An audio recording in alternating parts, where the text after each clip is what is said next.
As you may or may not know, my wife and I just got back from Vegas. It was a great trip. We ate, we drank, we had a blast. But then we got home and looked at the credit card, and I gotta say, it doesn't matter how much fun you're having, $25 for a drink is a ripoff. Frickin' Vegas. I hate getting ripped off, and so do the lads over at Harry's. They spent years watching the razor blade companies rip people off and said, no more. Not all heroes wear capes, my friends, and they want to prove that they're legit by offering you hot dogs a $13 trial set for just $3 at harrys.com/RTG. I've been telling you about them for months, and I'm genuinely proud to have Harry's as a sponsor of this show. I wasn't kidding. The plastic, futuristic-looking crap razors you get at the store are overpriced and they're poor quality. Harry's blades are crisp, clean, and classy. They're the kind of razor you'd expect your grandpa to have on his bathroom counter. And most importantly, they work. Shave after shave, they're so smooth, they're precise. I used to go through the crappy store blades all the time, but Harry's are built to last. And they're not just better quality than the other names, they're more affordable. And they deliver. Just set your schedule, and for as little as $2, new blades, shaving creams, lotions, everything you need, right to your door when you need it. I genuinely cannot think of a reason not to try Harry's. And I'm not just saying this because they're sponsors. They're the best shaving supplies I've ever used. Try them out, and if you're not happy, your shave's on them. And unlike the other subscriptions, they're really easy to cancel if you want to too, which is a nice bonus, but believe me, you're not going to want to cancel. Getting ripped off isn't funny. Switch to Harry's. Get started with a $13 trial set for just $3 at harrys.com/RTG. That's harrys.com/RTG for a $3 trial set.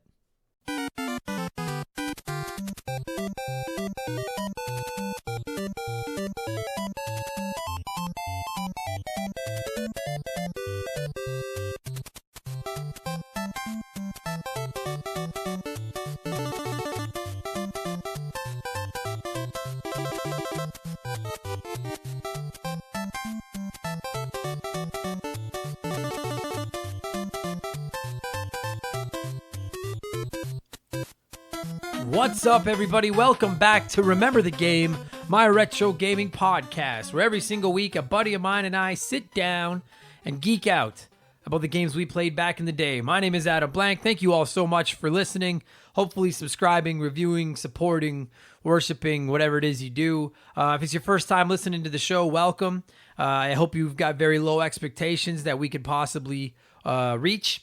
This week, for episode 52, we are talking Super Mario Bros. 2 for the Nintendo Entertainment System. It's the freak of the NES Mario games, right? But I like it. Frankly, I like it more than Mario 3 sometimes, depending on my mood. And that might be blasphemy in the retro gaming / Nintendo communities, but tough cheese. It's a good game. My buddy David Rae is back. We're going to get into that in just a few minutes. As you guys know, I like to ramble and listen to myself talk, so I'm going to do that for a few minutes first, and then we're going to talk some Super Mario Bros. 2. If you're new to the show, please follow us on social media. You can find us on Twitter and Instagram at @MemberTheGame. I try to follow everybody back that follows us. I love interacting with people on there. I've had a lot of great interactions with people, actually, the last couple of weeks. It's been really cool. Just people reaching out saying they like the show or asking about certain games. So if you're new to following on one of those and you've reached out and said hi, or if you're just following, whatever, thank you. Thank you so much for caring at all about the show. There's also been a ton of new people popping up on Facebook, on the Facebook page. I think one of our regular guests kind of did some plugging of his own on his Facebook page, and we got a lot of traffic from it. So, dude, I know hopefully you're listening to this. Thank you so much. I've already reached out and told you that in person. But yeah, we're facebook.com/rememberthegame. You can find us there, and we like to interact with people on there as well. I post all of our updates and upcoming show hints and all that good shit like that. So that's the social media plugs, 3 shows to follow. And finally, as you guys heard off the top of the show, we are on Patreon. I won't spend a ton of time on it. I've done that enough already. The deadline to get July's rewards is Sunday, June 30th. So if you guys want to get in, please do. Patreon.com/rememberthegame. $2 a month is all it takes. And for $2, you're going to get a shout out on the podcast. You are going, and if you're wondering where the shout outs have been, the first Patreon invoicing billing cycle or whatever, they don't happen until the first of the month. So this is the first one. So I'll be plugging next week. Will be when you'll be seeing your plugs. For $2 a month, you get a plug on the show. You get access to 2 additional episodes on the second and fourth Monday of every month. And you get entered into a draw to win 25% of everything we raise. So I'll be posting a video with the draw in the first week of July. It's a reverse draw, so I pull every name out, last name in the hat wins. That way everybody can see that all of their entries they purchased were in the hat. And we're recording the 2 bonus episodes, in the coming days as well. One of them is a game review just like this one is, but of a more modern game that has something to do with retro or old school on it. And we've decided to go with Cuphead for the first one. I know it's not a retro game, but it's got that 1930 nostalgic feel, so I thought it would tie in, and I love it, Cuphead. So that'll be coming out on the second Monday of the month, and then on the fourth Monday of July, there will be a Q&A episode where it's just me, just a longer rambling one like this. People are more than encouraged to send in questions or topic ideas for it. I will address every single one of them. And if by some fluke I get like 800 suggestions, then I'll record 2 or 3 podcasts to make sure I get to them all. Please don't hesitate to send those suggestions in. I'll be reaching out to everybody on Patreon in the coming days to remind them if you have any questions, topics you want to talk about, anything like that, shoot them to me. So anyway, $2 a month gets you all that. So please just consider it if you can. Patreon.com/rememberthegame. And we're giving away a Sega Genesis Mini in September if we hit a goal of $100. And we're very, very close. So I have placed the pre-order for 2 Sega Genesis Minis. I can still cancel one if I have to because I'm buying one, God damn it. But I want to use some of the money to give away a second one. So get in on that. Only people eligible to win it are the people supporting the show through the Patreon.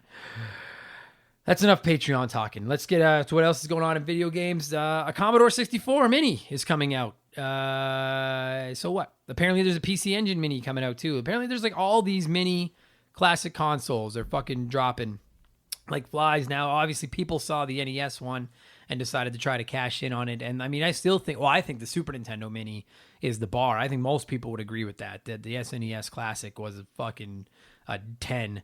But the NES was great. It was the one that initially started this whole thing because it was selling like fucking hotcakes. And like ever since then, like what have we had? We've had the NES, the SNES. There's been like Atari one, Sega Genesis. I think there's a ColecoVision one. Just everything, you know. And like what's left now? Because I feel like the shark has been jumped. You know, if there's a Commodore 64 Mini coming, if there's a PC Engine, I think, Mini coming. I don't know if that was just a joke or not, but I did see someone tweet about it. Like what's left? Like there's, I mean, a PS2 Mini. I think would make some sense, assuming that Sony realizes how bad they fucked up the PS1 Mini and makes it count with the PS2. Frankly, they should re-release the PS1 Mini and not fuck it up, but that's neither here nor there. A PS2 Mini maybe. A Dreamcast Mini, I don't think happens, but that would be really cool if it did. I think maybe if the Sega Genesis sells well enough, I could see Sega considering it. I think the problem with a Dreamcast Mini is that the controller is fucking twice the size of the mini console, so that might cause some problems. There's the Nintendo 64 Mini people have been talking about for years, and literally it feels like everyone has said the Nintendo 64 Mini is coming except for Nintendo, you know, and they've basically said they don't have a ton of interest in doing it, at least not at the time being. I think there's issues with emulation of it. I think there's issues with the controllers and how big they are. I think they're worried it wouldn't look good, and quite frankly, the Switch, like when they released the NES and the SNES Mini, they were in the dumps, you know, like I mean, the Wii U was dying and they needed to do something, but now they've got the Switch that is selling like fire. And I don't know if they want to release something else where they're basically competing with themselves, you know, like even the 3DS, they're basically have dropped. Like I thought the 3DS or the DS or whatever you want, 3DS, 2DS, DS, new DS, whatever the fuck they're called. I thought that console would go on forever.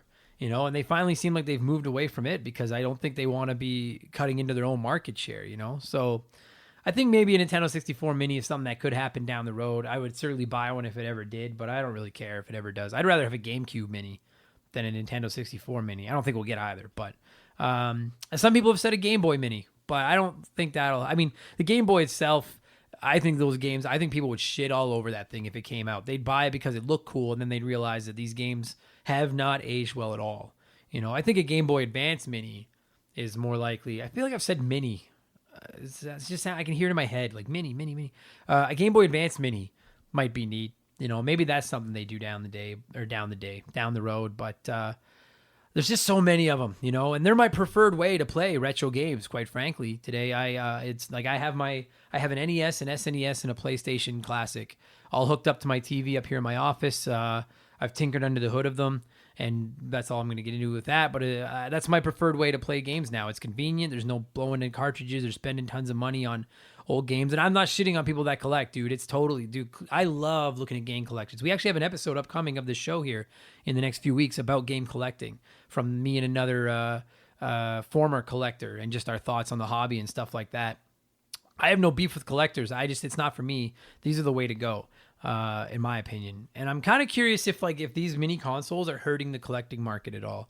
I mean, probably not, because ROMs have been around for far longer than these mini consoles have. So if you were a game collector before these, then you're probably a game collector after, because you prefer to play it on the actual hardware than playing with ROMs anyways. But I don't know. I put that note down about, my notes here that I talk about for the intro, and about how I wonder if it's hurting game collecting. And then as I was saying it, I was like, that's fucking stupid. Like, ROMs existed before. They're going to exist afterwards. No one's going to care. So Commodore 64 Mini, if you're interested in it, let me know. I think you're crazy, but that's just me. Speaking of the Game Boy Advance Mini, actually, here's something else too. My pal Chris, frequent guest here on the podcast, got me a Game Boy Advance and a copy of Mother 3, a translated copy of Mother 3 for my birthday last year, which was a fucking incredible gift. I played through Mother 3. It was awesome.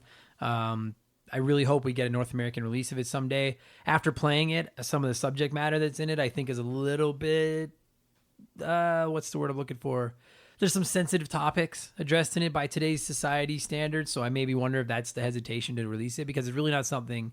the characters in the game that I think might cause a little bit of a fuss are not ones they could simply just remove from the game, so I wonder if that's their hesitation. But anyway, point I'm trying to make is I have a Game Boy Advance sitting here, and I don't have any games other than Mother 3, so I'm looking for suggestions. Advance Wars is in my sights, because I never played it, and I'm totally into those types of games. I'm completely obsessed with those types of games now, as you're going to hear in a second when I get to what I've been playing. So I am looking for suggestions. Pokemon is maybe up there. I did play the Mario and Luigi Superstar Saga game back in the day and fucking loved it, so I'd probably keep my eye out for that. But if there's a Game Boy Advance game that you think is really, really good, that you think I should be checking out, that's preferably not hundreds and hundreds of dollars, please shoot me a message. Shoot me on Instagram or Twitter or on here or Facebook or whatever, and just let me know. That'd be really neat. Yell it at me at a comedy show if you want. I don't care. On that note, sorry, I just reading my notes here. I am playing a ton right now. I am playing a fucking ton. Like, it's really, and I'm enjoying it. I'm not complaining. It's been rad, but our Let's Plays are up on YouTube as of the day that this is publishing, which is June 26th. The last episode of our Super Mario World playthrough will be going up. So you can find those all over at youtube.com/rememberthegame. There's a new episode every day of the Let's Play series. They're usually about 15 minutes long. They contain a ton of foul language, but I'm really enjoying it. I'll tell you, if you're interested in replaying some old games, try doing a Let's Play of one of them if you've got the equipment to do it, because it has completely changed the way these games play for me. They've gotten way harder because I'm trying to focus on what I'm saying while I play the game, and I love them, dude. I'm really enjoying it. So I've got the next series. The next game is ready to go, and that I'll let the cat out of the bag because they'll be launching tomorrow, June 27th. That's Donkey Kong Country on the Super Nintendo. So I've got a playthrough of that coming. And then the game I'm going to do after that, I'm thinking Metal Gear Solid for the PlayStation 1. I don't know how well that's going to translate into a Let's Play because it's a little bit slower and there's a lot of talking and stuff like that. I'm brand new to Let's Plays. I don't know anything about them. I'm still learning. I just haven't played it in got to be coming up on 20 years or however long it's been out. I played it after it came out. I don't think I've played it since. And so I don't remember any of the story really or anything. And I'm excited. I just want to play it again. And so I thought, well, if I want to play it anyways, then let's record a Let's Play of it and put it up. Is there a particular game that you think would be cool to watch a Let's Play of? If you're watching the Let's Plays, let me know in the comments or in the messaging on the Instagrams and stuff. That'd be cool. I'm just looking for reasons to play these old games, quite frankly. I haven't had time to go on Twitch, really. I did intend on streaming on Twitch. I still intend on trying to get some streaming done on Twitch. I don't have time. My intention was to do it at night after I get home from my comedy shows. I'm a stand-up comedian for anyone that didn't know. And I usually get home about 10:30 at night. And honestly, man, I'm just wiped by the end of that. And I just want to sit down and relax for an hour and play something without having to worry about doing the commentary on it. So Twitch is probably coming. I just haven't had time to really get too far into it yet. And I don't really have the equipment, so my Twitch streams wouldn't be great. But it's probably coming. So anyway, what are we at here? Holy fuck, I'm at 12 and a half minutes. Okay, I'm going to tell you guys what I've been playing, and then I'm going to shut up. get Super Mario Bros. 2. Primarily this last 7 days, I've been playing Wargroove. It is a tactical strategy game. I don't want to call it an RPG because it's not really an RPG at all. It's just like a tactical game on the Switch that apparently is very similar to Advance Wars from what everyone has told me. I haven't played. It's why I got thinking about the Game Boy Advance and Advance Wars because I'm really enjoying Wargroove, and people have said if you like Wargroove, you would like Advance Wars. Really fun, super fucking hard, like punishingly hard. Especially if you want to try to get like a perfect score on every map. I've almost given up on that, and I'm just trying to finish every level. But it's not expensive. I think it's like $20 if you have a Switch and you're into tactical games and you like a challenge. I'd recommend it. Wargroove is good. I've also dipped back into Dead Cells. It's one of those ones that I keep coming back to. If you haven't played Dead Cells, it is a rogue. I think that's how you describe it, like a rogue action type game where you're going to die over and over and over again. But every time you do, you get just a little bit stronger. Kill bad guys, collect these blue orbs that are called dead cells, and then you can spend those on more powerful things, more powerful items and stuff like that. And obviously, every time you go through the game, you get just a little bit more powerful, and it's just over and over and over until you reach the end. But the rogue aspect of it flips the board around or the map around every single time. If you remember, there was a big like plagiarism scandal at IGN like a year ago. Dude Philip Mewson got caught plagiarizing all of his reviews and stuff, and one of the review that got him caught was the review of Dead Cells. And I think a lot of people, when they think of Dead Cells, if they know what it is, the first thing they think of is that plagiarism scandal, which is too bad because it deserves to be out of that shadow, man. It is a fun game. It handles great. It's like silky smooth, the controls. It's fun to play. It's not expensive. Again, another indie on the Switch. So we'll probably do one of the secret episodes about Dead Cells eventually here on the show. One of the Patreon exclusive ones. So give that a shot too if you're looking for something to play. Thinking about diving into Metal Gear Solid, like I said, for a Let's Play. And I have also been playing an NES game in preparation of my second video review. It's a hard game, but I'm having a great time playing it and working on it. Honestly, out of all this stuff, like this stuff is taking a ton of time. Between the podcast, all the Let's Plays, interacting with people and trying to build a following for the podcast, and then the editing of the review videos, like it's hours and hours every day. And it's actually starting to dip into my comedy a little bit. And I know anyone that's got like a real job where they work hard is listening to this and being like, poor baby. I'm not complaining, dude. Life is great. I'm so happy. But like comedy is what pays my bills. So I can't fuck around too much. I got to stay focused on that. Always trying to write new jokes and get it out, hitting up the mics and going on the road and booking shows and stuff like that. But this has just become such a great distraction to me. And honestly, the podcast is rad, but I really enjoy doing the video reviews. Like the Mario Kart one we put up, I've gotten great feedback on it. I probably worked on that video for 30 or 40 hours for an 8-minute video review. And I'm really excited for the new one I'm working on right now. I don't know how often they're going to go up because they just kind of have to go up as I get time to finish them. But it's just something I've wanted to do forever. I love the creativity of the writing and editing and learning how to do all that stuff. So there's another video review coming. If you didn't see the first one yet, youtube.com/rememberthegame. You can find all the old podcasts, our Let's Plays, and our video reviews go up there. And there's about an 8-minute review of Super Mario Kart for the Super Nintendo that I'm pretty proud of. So if you're interested, check that out. With that said, we're at fucking 16 minutes of rambling. I hope I don't ramble too much. I probably do, but whatever. We're going to get to the podcast, you guys. This week we are talking Super Mario Bros. 2 for the NES. It is the freak game of the series. I'll give you a really quick summation of why it is here. Nintendo developed a sequel to the original Super Mario Bros. That would have been Super Mario Bros. 2, released it in Japan, and when the people in North America got their hands on it, they were like, this is way too fucking hard. And it is. And it eventually found its way over here as The Lost Levels, if you've ever played it. There's an episode about the Lost Levels actually in our archives of the show here. But what they did is there was another game in Japan called Doki Doki Panic made by Nintendo, and they decided to just swipe out the main characters of Doki Doki with Mario, Luigi, Princess, and Toad, and then it found its way over here as Super Mario Bros. 2. That's a really quick version of it. It is awesome. I recently played through it on the Mario All-Stars cart and really enjoyed it. I think that's the definitive way to play it. By the way, the Super Nintendo compilation package. Really good game. It's probably my favorite of the 3 NES Mario games. But maybe that's just because I played Mario 3 so much. I never owned Mario 2, so it's like that forbidden fruit. But I'm going to cue the music. My guest this week is my resident NES super fan and buddy, David Rae. He is back. We are going to have a great time talking about Super Mario Bros. 2 that released in North America originally on October 9th, 1988. 31 years ago, you old fucks. Kick back and relax, everybody. I hope you enjoy this week's podcast as David and I talk Super Mario Bros. 2. Here we go.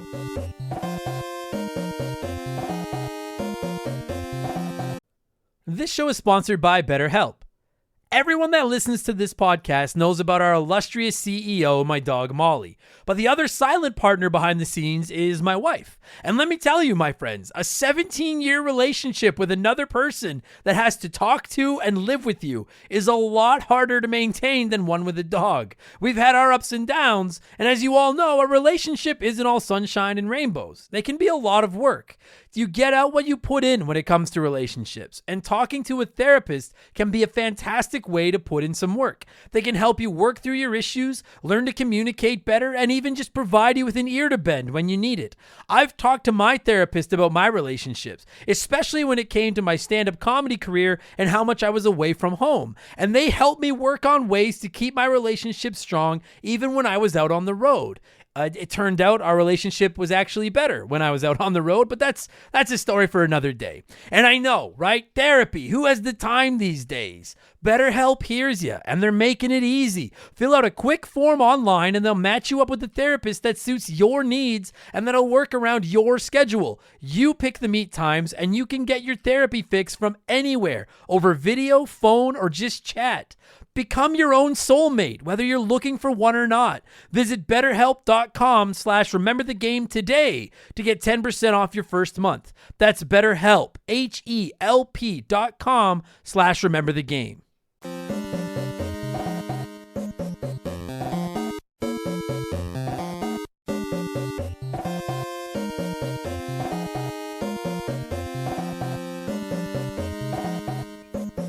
All right, welcome back to Remember the Game, everybody. My guest this week is returning to the show, one of our more popular guests, Mr. David Rae. How are you, buddy? I'm doing pretty good. I feel like I say that that start has always been the same. Oh, it's always the same. Like, for anyone that doesn't know, like, I record 2 to 3 of these per, like, session when we sit down. And so, literally, I start every single session with, like, so, how are you, my friend? No, and I'm changing my answer. I feel like a piece of shit now. There, thank you. Something's changed in the last half hour. This is the third one we've recorded in a row. We've been recording podcasts for an hour and a half. And so this is the third time I've been like, how you doing, David? He's like, I'm fine. Still fine. And finally, yeah, I feel like a piece of shit today. Fuck off. Today we were talking about one of the games that, admittedly, I'm a little bit surprised it took this long to get to on the podcast. We've talked Super Mario Bros. 3, and we've talked Super Mario Bros. The Lost Levels, which I know is Super Mario Bros. 2, whatever. Today we are talking it's funny because it's not the real Super Mario Bros. 2, but it is the real Super Mario Bros. 2. For North America's, yeah. As far as I'm concerned, because I did the Lost Levels with you. Yeah. As far as I'm concerned, like, I know that, like, in the annals of history, it's not the real Super Mario Bros. 2, but as far as I'm concerned and as far as North America is concerned, this is Super Mario Bros. 2. Did you know, this actually starts off, because, like, I remember when we talked about Lost Levels, we talked about, like, that history and background and all that kind of stuff, and I can't remember if I said it there, but the interesting thing is then when Super Mario 2 took off here, they didn't have that version with the Mario skins over the characters. And so they, like, decided, okay, well, we'll release that game back in Japan. And do you know what they called that game? No. They called it Super Mario USA.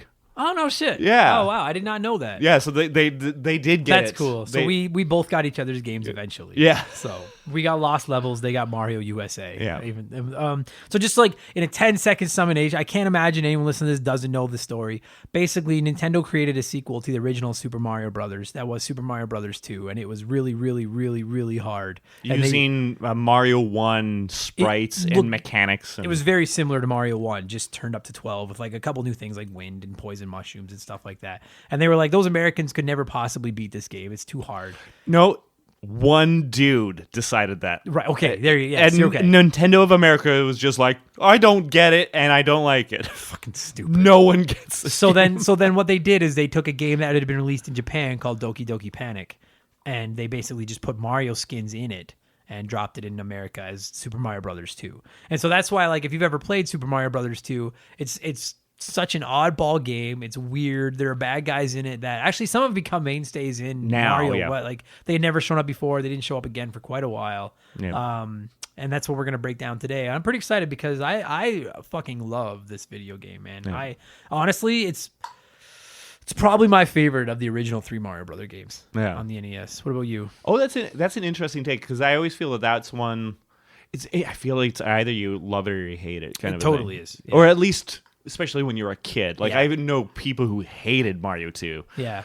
But I think for me, it's always like I think it's been in the realm of like, it's not as bad as people say. Like that's what I always felt like as a kid, and then now it's just like, it's just it added so much depth to the Mario world, Totally. To the Mario universe or whatever. And that's the thing is like, I mean, we can get more into it, but like there's so many aspects of this game that have come over, to just the Mario universe. And I mean like bad guys, like Shy Guy. like Birdo, Shy Guys, ninjas, Well, ninjas not as much, but yeah. But like that's where they came from, right? Like it's I mean this game introduced the idea of Toad and Princess being playable characters, with Princess having that little float thing that she still does. the to difference this day. between Mario and Luigi. Although, to be fair, that was in the other Mario. That's 2. what I was gonna say. But yeah, they did add like Luigi got his weird jumping in the Mario. He 2 looks and in this different. one. He does look different. Yeah.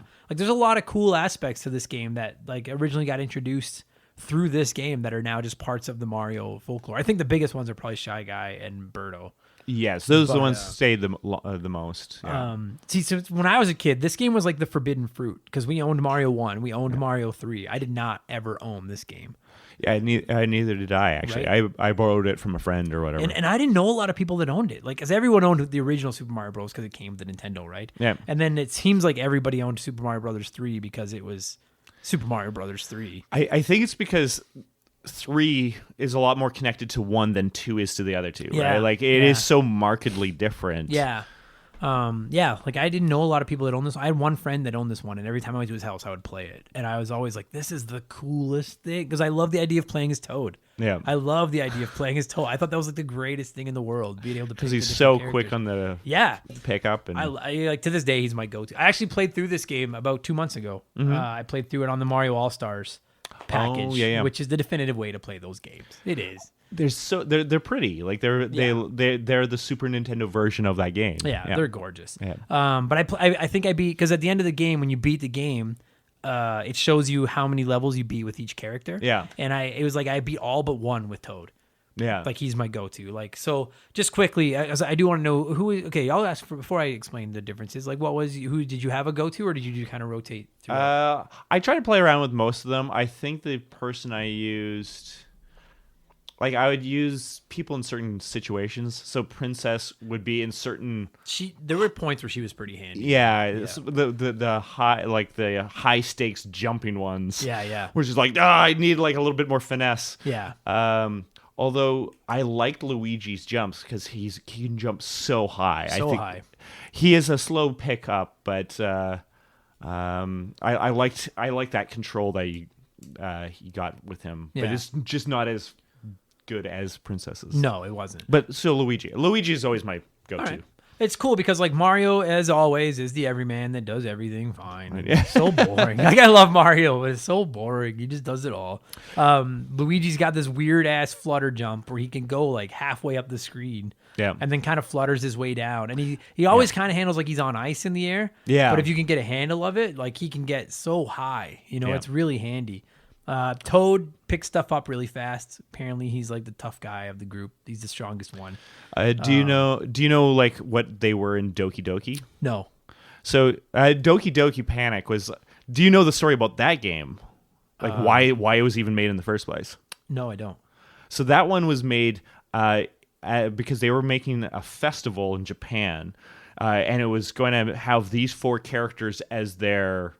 It was this family, this Arabian Nights thing going on. Okay. And that's why there's so many Arabian Night hype Right. of a feel throughout the whole game. That makes sense. And the family were these 4 characters. They approached Nintendo with like, can you put out a game? And somebody was already thinking of making a game that scaled upwards. Okay. Like that was the whole idea. It was like, oh, that'd be instead of going left to right, like going up and down. Because there's a ton of that in this game. Yeah. Climbing, yeah. And so that's where they're like, oh, well, we'll take our game, use these characters as our sprites in them. Okay. And then when they decide to make Super Mario 2 out of it, they just paint it over. And I think Toad was the father, is a paint over the father.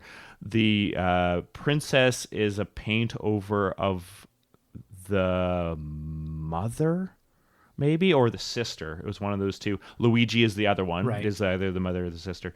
And then Mario is actually like the son. Like the son. Yeah. Oh, I didn't. Yeah, well, then that makes more sense for Toad then, because the father'd have that old man strength. Yeah. Because like I love it. Like so, Toad picks stuff up so fast, and then Princess picks stuff up crazy slow. Yeah. But she's got the float, right? Which is there are a couple aspects, and there are a couple of moments in that game where that float is pretty fucking handy. Like man. when you're jumping from magic carpet to magic carpet. Yeah. Or the whatever. logs that are floating down the waterfalls and Yeah. stuff. Like there were points where that float, like I feel almost like it's cheap to use that float, but there are times where it's like I don't think I can beat this without that float. Like it's pretty handy. Yeah. And so I mean, basically at the core of this game, like to me, that's where the magic of this game is the four, being able to pick between the four characters, right? Like it was. I mean, in the original Super Mario Brothers, you could play Mario or Luigi. I mean, if you were first player or second player, but they were exactly the same. It was just a sprite swap of the colors, right? Yeah. This time to have four completely unique characters that you could play through a Mario game with was really, really cool. And they had a couple of different things that they can do different. Well, it's that whole pickup thing, right? Like that changed things. And I mean, that does actually relate back to Mario 3 of like how it influenced Mario 3 because you could pick up turtle shells. Yeah. In Mario 3, you could pick up turtle shells and throw them around and stuff like that. And like, in this one, like the whole game is based around picking stuff up. You can pick up 3/4 of the enemies, other than like spiky ones or ones that spit fireballs and stuff. And then you can run around with them over your head and throw them at each other. Yeah. And then you can also pick up vegetables, throw the vegetables at each other. There's items in the ground and stuff like that. It actually also reintroduced the POW block. Yeah, you did. Yeah, you're right. It did. Brought that back from like the original Mario game. Yeah, like I love that game too. Like the original arcade Mario Brothers. That's a pretty rad game too. Completely just like I said, it blew my mind. I remember playing it at my friend Cody's house. It was the first time I ever played it. And it, like legitimately, I was like, what is this? Because I was like, this isn't Mario. Yeah. And I'd already played Mario 3 before I ever played Mario 2. And so I really just assumed it would be like between Mario 1 and Mario 3. Like you'd just be running left to right, jumping on bad guys and stuff. And I was like, what is this? Like you can pick stuff up, throw them at each other. You can control all these different people. Like the logs thing was kind of cool. Like those log levels. Where they come from the background almost. The climbing up. Because I don't even think Mario 3 really had scaling up levels, did they? A few, like in Skyland, there's a few where you're going up in the clouds and stuff. But no, not like Mario 2 does. Mario 2 is almost... You had to go straight. You literally climbing, yeah. I also think this is the hardest of the 3 Mario games, in my opinion. The first like 4 worlds, I think, are a piece of cake. And then once it starts getting hard, it gets fucking hard, man. Yeah, that might be fair. Yeah, I'm thinking of like when you were fighting the Triclide, the snake with the 3 heads spitting fire at you, and all you have are the like solid mushrooms, and you could throw them too far and it goes into a pit. Yeah. So you had to like make use of the few that you had, or you had to fight the fucking I can't remember their names, but like you had to fight that like crab that would throw rocks at you, and you had to pick up his rocks and throw them back at him. The boss fights in this game are awesome. Like I love the boss fights in this game. That's actually not a bad argument for like probably amongst the best Mario bosses from side-scrolling games. Easily. And I love the Koopa Kids, as I know most. But those are like a lot of like they're very generic, right? Yeah, like in Mario 3, they're like a palette swap. Yeah, in Mario 3, jump on them 3 times. In Super Mario World, there's like 4 different variants, but the fights are all pretty boring. Yep. This one, like they're legitimately like the fry guy, I think he was called, the fireball that would fly around, spitting fire at you. And then there was the mouser that would throw the bombs at you, and you had to pick his bombs up, throw them back at him, and have them explode while they were going near him. Like you couldn't just throw them at him; they had to time him. Yep. The crab would throw rocks at you. Yeah, you know what? I never thought of that. Yes, because I never thought about that either. Even Super Mario World had some variety. Not like this though. And it's interesting because this one had like the same mechanics, like hit him 3 times, yes, but they had so many things messing you up, like the layout of the boss room or whatever. Like because you had to fight Birdo at the end of every level. basically, Of, like- except for the boss levels. Yeah. And Birdo to me felt like fighting the Koopa kids in Bowser 3 Yeah. or Mario 3 because it was just you got to grab 3 eggs, throw them at him, and then that was it. Yeah. And then for some reason the globe was always inside of him, and after you hit him 3 times, he would cough spit up him the out, globe. yeah. And for the record, just in case anyone knows, because I don't know how many people know the background of Mario 2 or not. I remember reading this so in the original game, Birdo was a boy who wanted to be a girl. Yeah. That's what kind of Birdo like a was. trans character. Yes. Yeah. And so just for the record, I'm going to just call Birdo her. Yeah. And that's what Birdo is. And I'm not going down that fucking road. Birdo is a she. Call her whatever you want. I don't care. Birdo's a cool character. I like Birdo way more than Yoshi. Yeah. Birdo's like the cooler Yoshi as far as I'm concerned. Because she looks like Yoshi. Yeah. Right? Kind A of. lot. Yeah. I've never been a world's biggest Yoshi fan. And I like Birdo. So... Yeah, I don't particularly care for you. Yoshi's handy in terms of like, I can take an extra hit. Yoshi's a great sacrificial lamb. That's all Yoshi is. Yeah, I'll get into that. I could fucking rant for an hour on Yoshi, the overrated piece of shit. But yeah, so it's cool. Like you get to go through the levels, and then you get to fight Birdos at the end of every level, basically. And then when you get to the final level of a world, then you get to fight the boss, which are some incredible boss fights. Mm-hmm. And between each level, you can pick a new character. I think you get to repick your character when you die. I'm 99% sure that if you die, you get to pick your character again. I haven't played it in a few months. It's been a while, yeah. So that is really cool aspect too, because you could get stuck at a place and then realize like, I go need to this like, person. Right. You're like, I could really use Peach's float. I guess it's Toadstool back then, but whatever. I need Princess's float, or like in the desert worlds where you have to dig straight down. Oh, get You're your like, toad. I need Yeah, Toad. Yeah. Because those levels are a pain in the ass. Because like you've got shy guys Yeah. that are coming down on top of you because they're Yeah. slowly walking. And you're like dig, and then run to the other side of the level. Dig. Yeah. And honestly, the thing that originally made me say that this is the hardest of the 3 Nintendo games is that fucking mask with the keys. You pick up the key, he starts chasing you. So I think he's in every world. Yeah. There's a level where you have to go get a key. Yeah. And once you find the key, you activate this fucking spooky mask thing. Did you know, like, I can't remember what specifically. This is where you'd need to go to the gaming historian. He's the one that kind of like broke down a lot of the stuff I know about Super Mario 2. Yeah. He's so good. He was there's something about those masks that tie back into the festival. Oh, that makes sense. So the Shy Guys have masks. Yeah. Like so many characters have masks. The ninjas have masks. Yeah.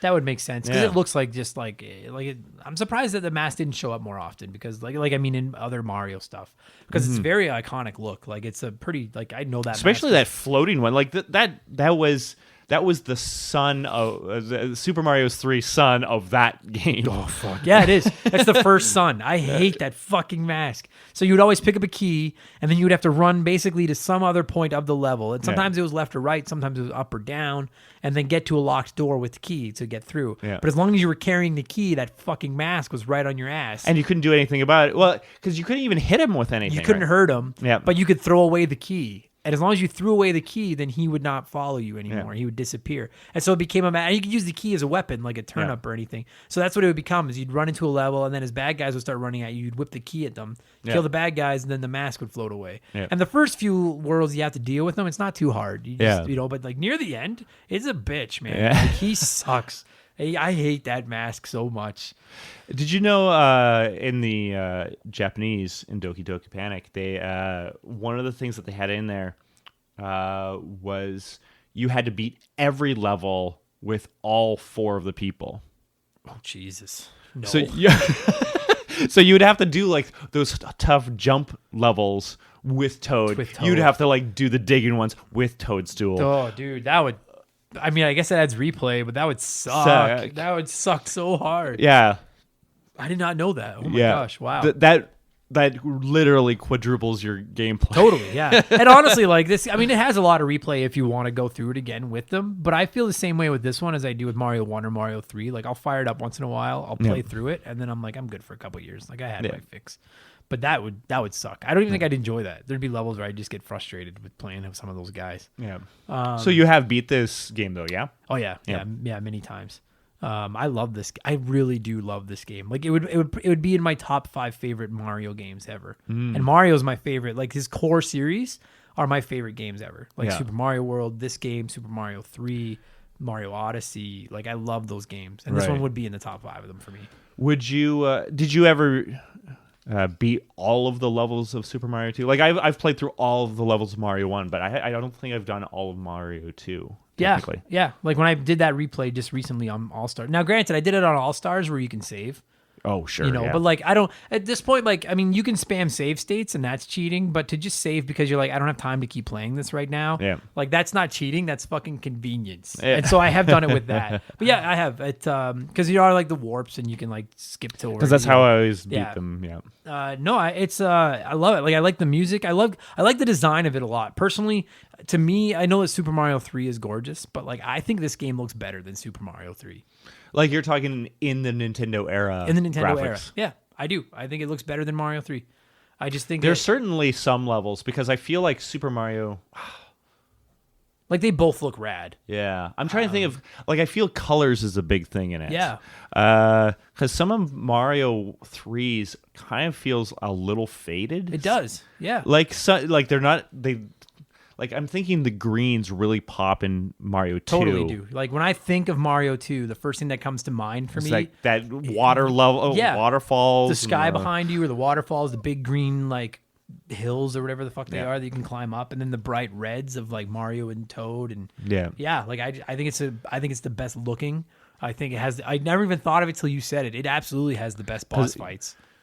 Especially compared to 3, yes. It has great gameplay. Oh, yeah, and it had the cherries, which I always thought was a cool way to do power-ups. Because you couldn't really go to boxes and get power-ups in this one, like mushrooms and stuff. You could get a mushroom if you dropped the potion in the right place. Yeah, and it happens to be in the dark world or whatever. Yeah, and honestly, like, and this is something that I would, if someone was playing for the first time, my advice would be, so you're going to pull potions out, drop them on the ground, and then go through the door of that. And then you've got like about 10 seconds, I think it is what it is. Maybe not even that long. On the other side of this door, it's almost like you go into like a reverse world where everything's like dark. A shadowed world. Yeah. And any plant that you would have pulled out that was a plant in the regular world is a coin in this one most of the time. And those coins could be used in the slot machines at the end of every level. Yeah. And then there's also mushrooms. And honestly, if you get a mushroom in this game, all it does is it gives you an extra heart for like a hit. It wasn't like the old ones where you got hit and you went from big to small and then you died. You had your heart meter, and as long as your heart had a heart in it, then you didn't die. Well, it didn't refill your heart. It added another heart to your meter. Yeah. But in the early levels, if I was going to give someone a gamer advice, I'd be like stock up on coins and try to get lives on the slot machines because you'll need them in the later levels. Yeah. And you can beat the early ones without being big. Yeah. And like you can realistically get all of it in the early levels pretty easy because you only have a few seconds. But go for the coins before you worry about the mushroom in the early levels. You don't need that mushroom. Sure. And then there's also cherries laying around. Yeah. And you collect cherries. And that gets your star. And that's how you get a star. Once you collect so many cherries, a star floats up. And and sometimes you're not even, dude, it sucks when you you need that star and you're grinding through getting cherries and then the star comes up on a fucking, in a wall or something and you can't get it. Yeah. And you're like, I really need that right now. Like that sucks. Oh, of course, I don't have Princess to float over the waterfall to come back, go get it and come back. But I like that mechanic, though. Instead of just finding them in boxes, you just collect cherries, and then eventually it'll show up. And then to get hearts to come up, you have to kill bad guys. And if you kill enough bad guys, then a heart will float up from the bottom of the screen. Oh, is that how that worked? Yeah. So same thing. So so that's another tip was if you're in trouble and you're down to one hit, like especially if you're doing one of those fucking key things where that mask is chasing you. Yeah. Find a pipe where like Shy Guys are just constantly coming out of them, and just keep hitting them with the key. And then after a few, you'll get a couple of hearts. Heart will start coming up. And you can refill your health. That's interesting. I didn't know that. Yeah. So it's also all these weird things that they've never done again. But I mean, the Mario formula is not broken, so don't fix it. Like Mario is great. Run from left to right, save the princess. It's awesome. Sure. But it's so fun to get to play one like this. Did you ever play Mario Sunshine? Yes, I did play that a little bit. I didn't play it all the way through. Same. I'm kind of embarrassed of it. It's the only one I never finished of all the Mario games. And I really wish they would fucking Nintendo give us Mario Sunshine on something. Because I'm like, Mario Sunshine is basically the Mario 2 of the 3D Marios. It's that weird ball. It's the second one. Yeah. And I'd really like to try it again because I have an incredible appreciation for this game because it's different. It's nice to change it up every once in a while, and try something new. Yeah, I feel like the newer Mario games... probably like I'm thinking of Odyssey or whatever, where it's just like they have a lot of stuff going on that has been built up over the previous games. Totally. There's so many things where it like I don't know if you can have an oddball game like that anymore. Yeah. Or maybe you could. I feel like they're not going to do that. I feel they're just going to keep building on what they have. At this point, Mario is worth so much money that I think that they'd be playing with fire, really going out of the, going off the script. But I don't know about that. Because they tweak them. They tweak them and do different things. But it's like Zelda. Dude, they switch up a Zelda game and everyone loses their fucking minds. Like Link Between Worlds on the 3DS is one of my favorite Zelda games. And a ton of people shit all over it because you got all the items right away and they were like, well, that's fucking dumb. But it was like they're trying something new. Like it's always going to be the same thing, right? It's like it's a bad example because I shit all over Zelda 2. But like that's what this is. Like this game in a way to Mario is what Zelda 2 is to Zelda. Right? Like Zelda 2 is this weird game that you either love or you hate because it's so different from the rest of the Zelda games. I mean, it doesn't help that Zelda 2 is like broken. I've honestly been meaning to go back and play it because I haven't played it since I was a little kid, just so that maybe I don't hate it as much as I remember hating it, but I think I hate that game. It's pretty obtuse. Like it is. If Zelda 1 was obtuse, that one is. It's insane. I don't know. It's insane. Whereas like this game is completely off the wall compared to basically every other Mario game, but it's still very pick up and playable. It's a fun game, Yeah, you can figure it out. It's not impossible. I love it. And I just love all the little weird quirky things. I love that you can pull a radish and it's a fucking spaceship. Yeah. It takes you up higher into a level and then drops you off, And then, like we were saying earlier, the whole game is built around the picking stuff up mechanic, right? Yeah. There are aspects of there are parts of the game where you literally have to ride bad guys across spikes to get to new areas. Yeah. Right? Which is like, I think that's really cool. Like I found that was so inventive way back then, at least anyways. Yeah. Well, and then of course the ending to that whole game was like a weird one too. Oh yeah. Yeah. So the bad guy is not Bowser. Yeah. It is Wart. Yeah. And we've never seen him again. I know, it drives me crazy. Like, I mean, how is he not a trophy maybe he is a trophy in Smash Ultimate. I haven't played that much in Smash Ultimate. He probably is. But he should be a fighter in Smash Ultimate. God damn it. Or I would love to see a game where Wart like teams up with Bowser or something like that. You know what I mean? Like maybe where you shift from a dream world to a real world and because that was the thing. That world was called Subcon because it's literally Mario's dream. At the end of the game he wakes up. Yeah. Yeah. But like maybe why couldn't they have a world a game that somehow involves the dream world somehow? I think that would be so awesome. Like make one where Bowser and Wart are really like working together through like sleep or something, and Wart is or like why hasn't Wart been like a bad guy in like one of the Mario and Luigi RPG games on the handhelds or something? Because he was really cool. I mean, he does look a lot like Bowser. Like he looks like Bowser's cousin or something. Yeah, but he's just no spiky shell. No, but he's cool. And the best, like to me, one of the coolest things about this whole game is when you do finally get to Wart and you fight him, it turns out that he hates vegetables, which is the very thing you've been using as a weapon through the entire game. Yeah. And so there's a machine there producing vegetables. And sometimes fireballs. And you have to catch the vegetables and then throw them in his mouth. Yeah. And then he sells it like, oh, I hate vegetables. And if you feed him enough vegetables, he dies. Yeah. Well, that's so cool, man. Like it's like you're right. Like I love Bowser and the Bowser kids, but those fights are so boring. They just most of them are very repetitive. They're very like especially like specifically Mario 3. Yeah. They're a little bit better in Super Mario World. Mario 3 in particular, you jump on each of the kids 3 times, and then Bowser, you just let him smash to the ground and he dies. Like you just let him crash his way through. Yeah, that was like one of the more inventive. Sure. Like, but that's only one in the whole game. Like one interesting fight in the whole game. Meanwhile, like all of them feel like they're a little bit different. These boss fights feel like a fight. Like you're throwing hands at each other, But I think part of the reason this game was able to do it like the other games can't is because this one they're able to provide you with consistent weapons. If they wanted to do that in Super Mario Brothers 1 or 3, well, and also jumping on somebody is not a de facto. No attack or whatever. I don't think there's not a bad guy in this game you can kill by jumping on them. You have to like pick them up. You have to throw stuff, yeah. And so I think that like that's maybe why they were able to do such cool bosses in this game because you're constantly provided with weapons, right? If they wanted to do it in Mario 3, they'd have to give you flowers over and over and over again. Yeah, and then you wouldn't die. Yeah. So that's I never thought of it that way before, but that's I love the fighting in this game. So and you had to beat them too. Like there was no cheap way of fighting them, whereas like Mario 3, it's the same thing as like in Street Fighter, where if you time your attack just as the person is getting up or losing their invincibility, you can just like smash them again. Pop. And that's Mario 3. That's Super Mario World. Look at and this one, you actually have to fight them. Dude, and some of them are hard, man. Yeah. That Fry guy's a fucking bitch. I hate that guy. But yeah, like whereas like, do you remember Boom Boom in Mario 3? Yes. Where it literally is like anyone that's good at video games can beat him in like 3 seconds. Like pop, pop, pop. Yeah. So. And that's disappointing. Like there's supposed to be like a build up, you know. You know what? I know it's not a popular opinion, but I'll die on the hill that I like this game better than Mario 3. Not by much, but I like it better. I love it. I love this game. I want to go play it again right now. I love the music. I even think the boss fights are better than Mega Man. Because Mega Man has like a certain kind of like a way to it. That's just ripping at my heart of my love of Mega Man. But you're right. Most Mega Man, especially on the NES, most Mega Man fights were like he's got one way to shoot at you, and half the way he's going to kill you is just touching you. Yeah. Which I know he is in Mario 2 as well. But the Mario 2 fights are really good. Like there's like with like I said, when you fight it's Mouser, like a puzzle that you have to solve. Yeah. Fighting Mouser, you have to time the bombs right or get them to stay on the platform with them. Yeah. And other guys, like a precision throw. Yeah. Yep. And when you're fighting the snake, you can build a wall of like those mushrooms to hide behind. But at some point, you're gonna have to come out and throw a mushroom at them and stuff. Yeah. Cool stuff. Plus, I remember a lot of these bad guys from the cartoon, the Super Mario Brothers Super Show.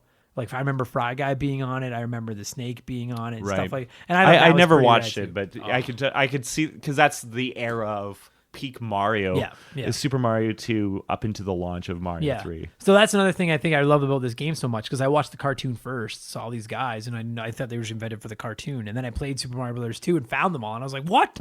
Like they are in a game. Like this is sick. Man, half an hour on Super Mario Brothers 2. That felt good. That's a good game. Have you got closing thoughts before we score this guy and wrap up the day of podcasts we've done? Yeah, I don't think I got anything else to add to that. It's just it's a fun, quirky outing as Mario. It is. It's damn good. What would you give Mario Brothers 2 on a scale of 1 to 10? In terms of back then, I think I gotta go like close to a 9 on that. Like it's probably it's a solid game. Even now, like I think it still stays at a 9 for what it is. Yeah, totally. Like it's there's no side scrollers anymore. No. So and the new Super Mario Brothers series isn't very good. They're fine, but they're not as good. In terms of Mario side scrollers, the one that's the best is the one where it's like you and 3 other people are playing on the screen at the same time. It's just utter chaos. Oh god, dude, the fights I've had with like my girlfriend and my nephew playing those games, I get so angry because I want to play with good side scroller people. Because like if you've got a skill, if there's a big difference in skill between 2 players, it's the most infuriating fucking. I'll go 9.5. Like the only reason I'm not going to give it a 10 is because I swore I wouldn't give anything else a 10, but I really love this video game. Yeah, I don't know what my 10 is. I don't know if I have a 10. You should. 10s are very hard to come by. Yeah, I'm playing a game right now. Okay, so we'll wrap this thing up in a second. Super Mario World is the only game I'm ever going to give a 10 on this podcast. I swore by that because that's my favorite game. But I'm playing a game right now in preparation for a future podcast, and I don't want to say what it is. And honestly, it has nothing to do with Mario. And honestly, it's like, oh god, like it's going to get like a 9.9. It's like I'm like it's perfect. I just refused it. I said I would not do it, and I won't. But it's perfect. But no, I think that 10's given out too. I think people are too generous with their perfect 10s sometimes on game reviews and stuff like that. To me, if you're going to give it 10, it better be one of the greatest games you've ever played. Frankly, I think this brings up the flaw in like the rating system of like 1 to 10 is because really it's so subjective, and I think it comes down to what is this game? Totally. Like I found that doing movie reviews like I used to, and it's just like I'd rather tell you what is this movie or game about, and this is like the strengths of it, or like this is why someone might like it. And I totally just agree. Like as we're talking about Street Fighter 2, it's kind of like, well, I don't like fighting games. Well, you're probably not going to like this one. Totally. It doesn't matter how great it is. Yeah, when I watch game reviews, I don't even care about the score that often. I just want to see, like, is it something that sounds interesting to me? Like, what's the features that are interesting? So to me, like, a game review either needs to be entertaining or it needs to just tell me, like, what the game is about. Yeah. And so I don't know if my game reviews have started launching by the time this podcast went out or not, but I decided to just go with, like, I just explain what I like and don't like about a game. and try to make it funny. And I don't even care. Like the scores, I might use a different. Polygon's trying to do that now because it's like the score doesn't mean anything. It don't matter. I don't even remember what scores. Like I always just do that to try to give it a nice like tight way to end the show. Yeah. I don't even know what the scores are on any game we've ever done other than Super Mario World. I don't know. Well, and the thing is, we're doing nostalgia games, so we're like, have you tried to do a remember the game and do an awful game specifically? I want to.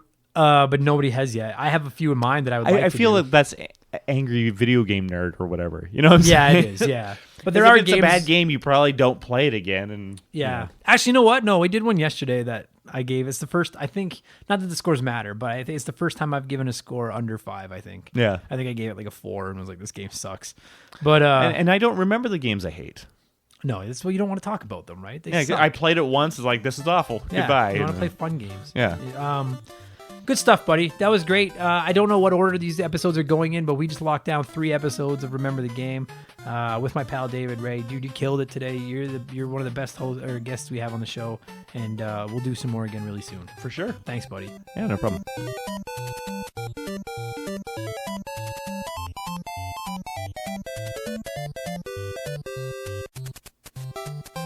That's going to do it for this week's episode. You guys, thank you so much for listening. David, thank you so much for coming over and talking Mario Brothers 2 with me. You guys, if you're on the social media, please throw us a follow on Twitter or Instagram at @memberthegame, just like remember without the RE at the front. Please leave us a good review on iTunes or wherever it is you're listening to them. I don't know what the good reviews accomplish, but we're supposed to ask for them. And please consider supporting us on Patreon if you haven't. Patreon.com/rememberthegame. The deadline to get the 2 bonus episodes of July and to be entered into the draw for the prize is June 30th. It's this Sunday. So remember the game. Patreon.com/rememberthegame. Please consider checking us out if you can. If you can't, dude, just thank you so much for listening to the podcast. You'll keep getting your episodes every Wednesday completely free. And with that said, this has been a fun episode. I am going to shut up and get out of here. I'll let you guys get on with your lives. Thank you for wasting a little bit of time with me. And I will be back again in 7 days with another episode of Remember the Game. Thanks for listening, everybody. I will see you in a week. Cheers.